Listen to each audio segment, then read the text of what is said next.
For WTSA News and for Brattleboro Community Television on your Friday, July 14th, my name is Ian Kelly, and these are the stories we're following at this hour. 3 have been arrested in Brattleboro on theft charges.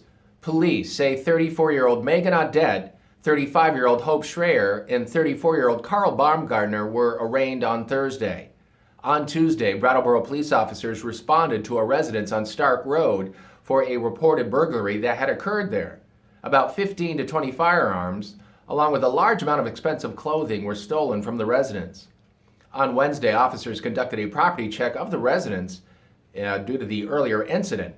In doing so, they located Audette, Schreier, and Baumgartner in the residence. The suspects attempted to flee in a vehicle, however, they were immediately apprehended. Additional investigation was conducted and a search warrant was executed at Baumgartner's residence in Sharon, Vermont, with the assistance of the Windsor County Sheriff's Department. Several firearms were seized in the execution of that warrant, along with several pieces of clothing from the Stark Road residence. The 3 subjects were lodged at the Brattleboro Police Department in lieu of $25,000 bail. A former Keene woman was indicted in connection with stealing more than $500,000 from her employer between 2015 and 2021. The New Hampshire U.S. Attorney's Office says 38-year-old Stephanie Pratt was indicted on 6 counts of wire fraud. According to the charging documents, Pratt was the office administrator for a company based in Hinsdale. She had full access to the company's finances, including its bank accounts and credit cards. Over the course of 6.5 years, Pratt stole more than $500,000 from the company. She cashed unauthorized checks to herself and entered them as payments to legitimate vendors in the company's accounting system. The Federal Bureau of Investigation led the investigation. The Vermont Department of Environmental Conservation wants you to stay out of the water.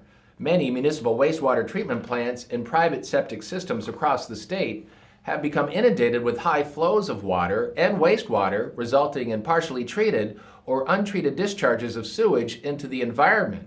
As a result, rivers and floodwaters could contain pathogens such as viruses and bacteria that may cause illness. Though these areas may not be posted with notices to avoid contact, recreation, wading, boating, swimming, or fishing should be avoided for several days until flows return to normal levels. As the state of Vermont continues its floodwater response and recovery efforts, the Department of Health is urging people to know how to keep healthy and safe when returning to flooded homes. If you are in a flooded area and get your water from a well or spring, assume your water is contaminated. Do not use well water for drinking, cooking, baby formula, washing food, or brushing teeth until you have it tested. Call the Public Health Laboratory at 802-338-4724 to order the appropriate test kits to check for bacteria, chemicals, or other contaminants. WTSA Sports, Major League Baseball's second half of the season starts back up today. The Red Sox find themselves in Chicago tonight, taking on the Cubs.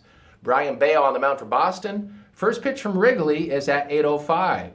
The Yankees are in the Rocky Mountains tonight. They visit the Colorado Rockies. Carlos Rodon on the mound for New York. First pitch from Denver this evening is at 8:40. For WTSA News and for Brattleboro Community Television here on your Friday, July 14th, have a safe and tremendous weekend, everybody. My name is Ian Kelly.